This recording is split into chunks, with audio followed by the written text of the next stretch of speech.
Bonjour, je m'appelle Charlotte Leux, je suis philosophe de formation, chargée de cours invitée à l'UC Louvain et à l'Université de Namur en Belgique.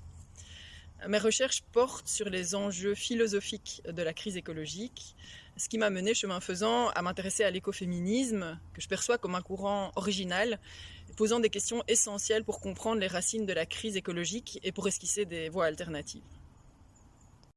Bonjour, je suis Michel Maxime Heger, sociologue et écothéologien.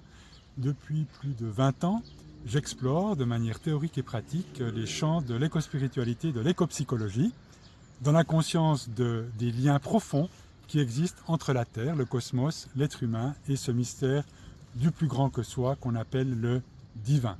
J'ai notamment publié plusieurs ouvrages sur ces questions et je dirais que quasi naturellement, ces recherches, qui sont partie intégrante de ma vie, m'ont amené à commencer à travailler sur l'écoféminisme. L'écoféminisme, pour le dire simplement, c'est l'étude des liens entre l'oppression des femmes et celle de la nature, avec l'idée sous-jacente que les deux se renforcent mutuellement et découlent d'un même système de domination. Ce qui motive la réalisation de cet ouvrage, c'est d'ouvrir le débat autour de l'articulation possible entre le christianisme et l'écoféminisme. Nous posons donc cette question, comment la tradition chrétienne peut-elle faire sienne les critiques et les intuitions de l'écoféminisme ?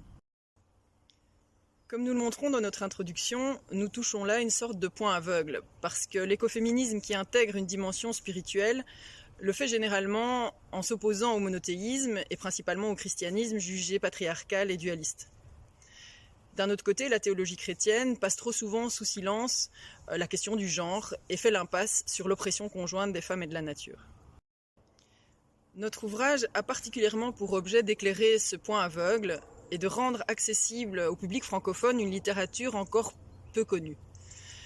Pour cela, nous avons sélectionné et traduit une trentaine de textes écrits principalement par des théologiennes chrétiennes écoféministes de différentes parties du monde.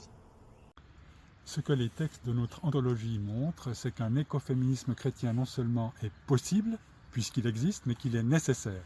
Notre conviction, c'est que si le christianisme entend rester pertinent face aux enjeux actuels, il doit impérativement s'ouvrir à l'écoféminisme. Mais cela implique de revisiter de manière critique et créative toute la tradition chrétienne à partir de l'expérience des femmes et à partir des nouvelles connaissances sur le vivant développées par la science. Et pour cela, les théologiennes, c'est ainsi qu'elles se surnomment, les théologiennes auxquelles nous donnons la voix dans notre recueil, offrent des pistes absolument passionnantes et souvent décoiffantes.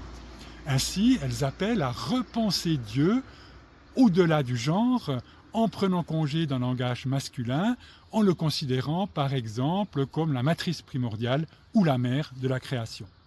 Elles invitent aussi à développer de nouvelles visions de l'être humain, libérées des œillères patriarcales, libérées de l'anthropocentrisme, pour lui redonner sa juste place non dominante dans la création.